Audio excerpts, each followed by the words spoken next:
కామారెడ్డి పట్టణంలో కిరాణా మర్చెంట్ గంజి వర్తక సంఘం వారు చార్ధామ్ యాత్ర అనే పేరుతో వినాయకుడిని పెట్టారు.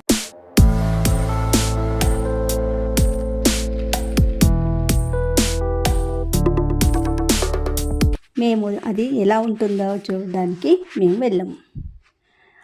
10 గంటల సమయంలో వెళ్ళినా కూడా ఆ సమయంలో కూడా జనము క్యూలో ఎంతమంది ఉన్నారని మాకు ఆశ్చర్యం వేసింది. లోపలికి వెళ్ళి చూసేసరికి మా కళ్ళు సరిపోలేవు. నిజంగా అద్భుతంగా డెకరేషన్ చూడడానికి కూడా చూడముచ్చటగా అనిపించింది. అందులో 4 టెంపుల్స్ ఉంటాయి. యమునోత్రి, గంగోత్రి, కేదార్నాథ్, బద్రీనాథ్ టెంపుల్ ఉన్నాయి.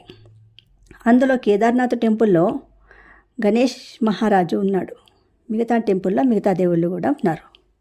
అక్కడ క్యూల్లో జనాన్ని ఎప్పటికప్పుడు కంట్రోల్ చేస్తూ మెట్ల ద్వారా కేదార్నాథ్లో ఉన్న వినాయకుడిని చూసేందుకు పంపిస్తున్నారు. నాకు తెలిసినంతవరకైతే కామారెడ్డి చరిత్రలో అది చాలా అతిపెద్ద మండపము. ఈ నవరాత్రుల్లో మొత్తానికి ఇది వాళ్ళు పెట్టడానికి 70 lakhs ఖర్చు అవుతుందని తెలిసింది. మాకైతే అక్కడి నుండి రావాలనిపించలేదు, చూసిన కొద్దీ చూడాలనిపించింది. ఈ సంవత్సరము చార్ధామ్ యాత్ర అనే పేరుతో వినాయక మండపాన్ని గంజి కిరాణా వర్తక సంఘం వారు ఏర్పాటు చేసి ఈ నవరాత్రుల్లో మాకు వినాయక ఉత్సవాలు ఎంతో శోభాయమానంగా కన్నుల పండుగ జరిగేలా చేస్తున్నారు.